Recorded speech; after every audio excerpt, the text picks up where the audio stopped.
Hello. Hello, Whitehorse. It's good to be here. We've traveled a very long way, and it was worth the trip. The whole way it was worth the trip, and this is just icing on the top. Thank you very much. Icing. Icing on the top. We'll put candles on it in just a minute.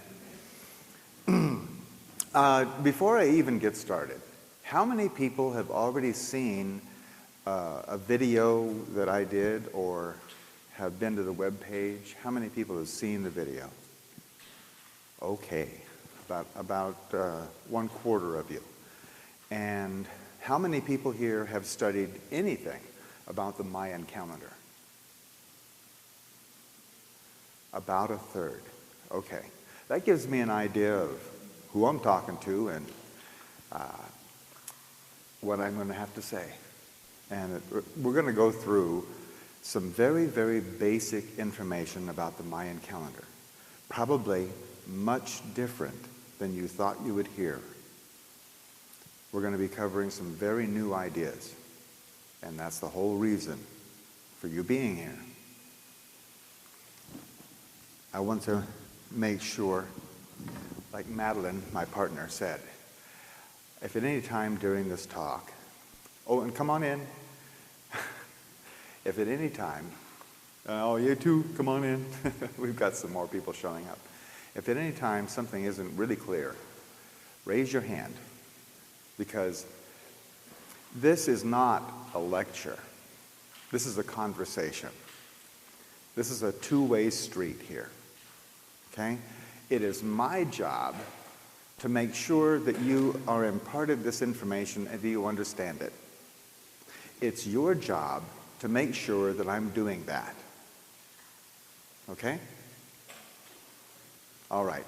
So what are we going to be talking about tonight? We're going to be talking about consciousness,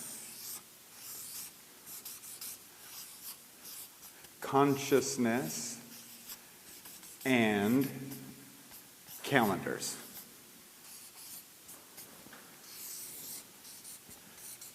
What is consciousness? There sure has been a lot of people who have studied it, huh? Probably most of you have studied consciousness for a while, or you wouldn't be interested in new things like this. So many people come up with a different definition for consciousness in their studies.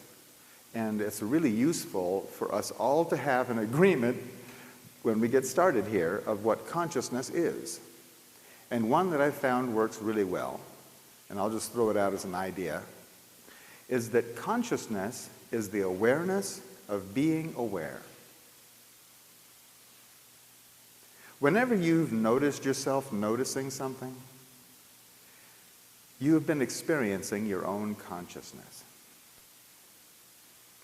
Most of the time we just go about using it, you know, avoiding other cars on the road, you know, actually opening the screen door rather than walking into it, that kind of thing. That's using your consciousness. But when you notice yourself noticing something, you are experiencing your consciousness. Does that make sense? That fits? Okay. All right. Consciousness, then, would be the awareness of being aware. And then calendars. What is a calendar?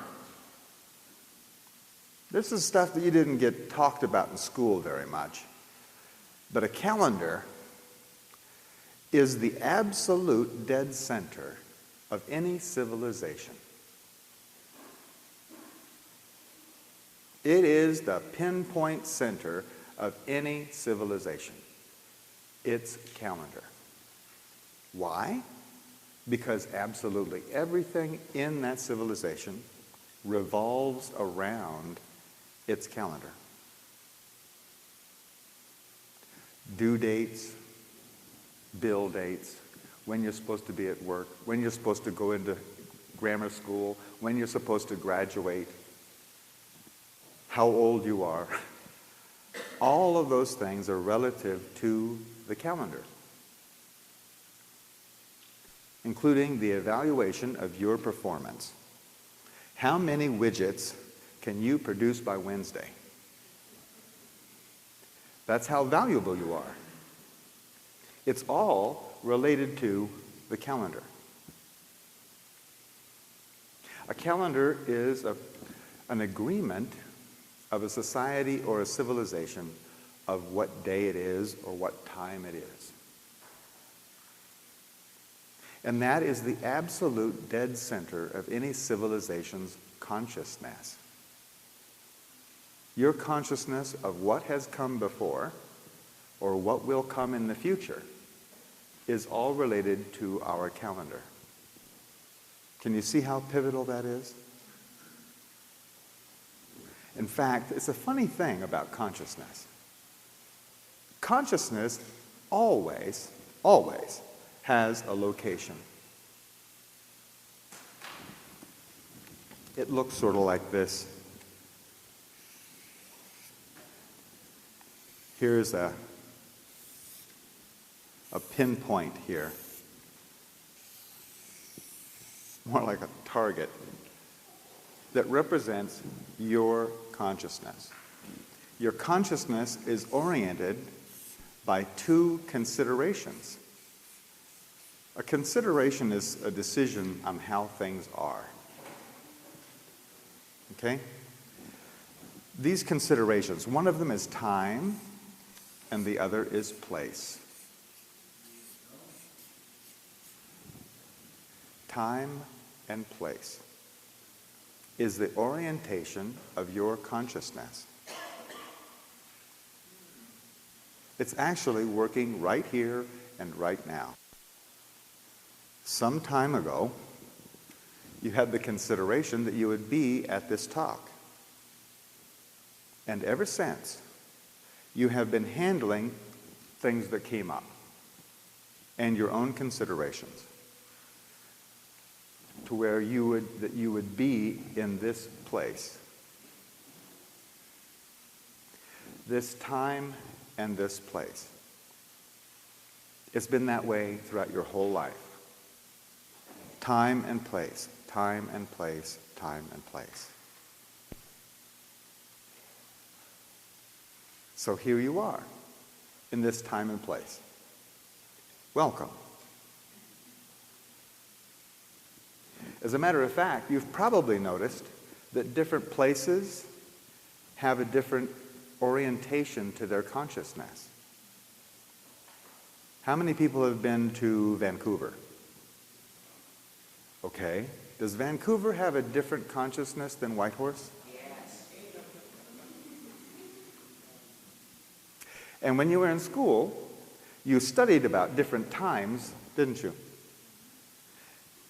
And somebody in the 15th century, for instance, would have a different consciousness than you would, wouldn't they?